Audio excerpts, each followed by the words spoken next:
در حقیقت بات یہ ہے کہ ہمارے معاشرے میں یہ دو شخصیات کو آمنے سامنے لا کر کھڑا کر دیا گیا ہے جی کہ جو صحابہ کا ماننے والا ہے وہ اہل بیت کا ماننے والا نہیں ہے، جو اہل بیت کا ماننے والا ہے وہ صحابہ کا ماننے والا نہیں۔ حالانکہ یہ بات ہماری طرف سے تو ایسے نہیں ہے، لیکن دوسروں کی طرف سے بعین ہی واقعتاً ایسے ہی ہے کہ وہ اہل بیت کا نام تو لیتے ہیں لیکن صحابہ کا تذکرہ ان کی زبان سے آپ کو جلدی سننے کو نہیں ملے گا۔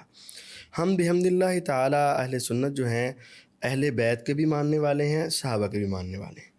اب مجموعی اعتبار سے فضائل کی بات ہو تو وہ الگ اس کا جواب ہوگا، انفرادی اعتبار سے ہو تو الگ بات ہوگا۔ جب اہل بیت لفظ بولتے ہیں تو اس میں دو خوبیاں جمع ہوتی ہیں، ایک اہل بیت اور ایک صحابہ۔ بالکل ٹھیک ہے، جو اہل بیت حضور کے دور میں تھے وہ صحابہ پلس اہل بیت، بالکل ایسے اور جو صحابہ ہیں وہ صرف صحابہ ہیں۔ اگر اس اعتبار سے دیکھا جائے تو ان کی دو خوبیاں ہیں، اہل بیت پلس صحابہ، بالکل اور صحیح، دوسری طرف صرف صحابہ۔ لیکن اگر آپ دوسرے اینگل سے دیکھیں تو جو سابقون الاولون ہیں ان میں اکثریت صحابہ کی، اکثریت اہل بیت کی نہیں ہے، نہیں ہے، ان میں اکثریت صحابہ کی ہے۔ تو مختلف اینگل سے دیکھا جائے گا۔ اگر آپ اس کا جواب رسول اکرم صلی اللہ علیہ وسلم کی حدیث سے چاہیں یا صحابہ سے چاہیں نا، تو دو احادیث آپ کے سامنے رکھتا ہوں۔ سب سے پہلے کہ جب رسول اکرم صلی اللہ علیہ وسلم سے پوچھا گیا ای الناس احب الیک، لوگوں میں سب سے زیادہ آپ کو پسند کون ہے، یہ بخاری مسلم کی روایت ہے، آپ نے یہ نہیں کہا اہل بیت، آپ نے فرمایا عائشہ رضی اللہ عنہ۔ انہوں نے کہا نہیں جی من الرجال، مردوں میں آپ نے فرمایا ابوہا، ان کے باپ ابو بکر صدیق۔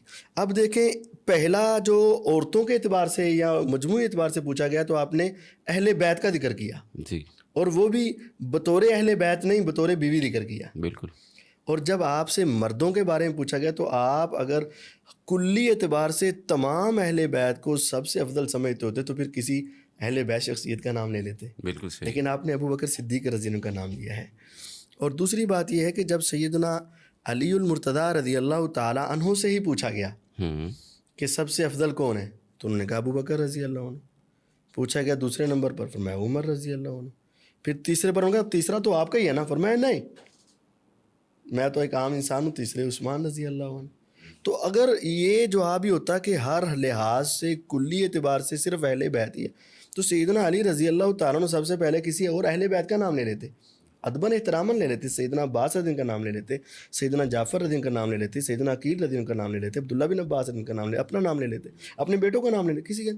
تو یہ اجماعی عقیدہ ہے، ٹھیک ہے، صحیح جامع ترمذی میں، بخاری میں، ابو داؤد میں، اور اجماعی عقیدہ ہے کہ صحابہ فرماتے ہیں کہ ہم نبی پاک صلی اللہ علیہ وسلم کے زمانے میں یہ ترتیب لگایا کرتے تھے، سب سے پہلے ابو بکر، پھر عمر، پھر عثمان، یہ ہم ترتیب لگایا کرتے تھے۔ تو سب کا اپنا اپنا مقام ہے۔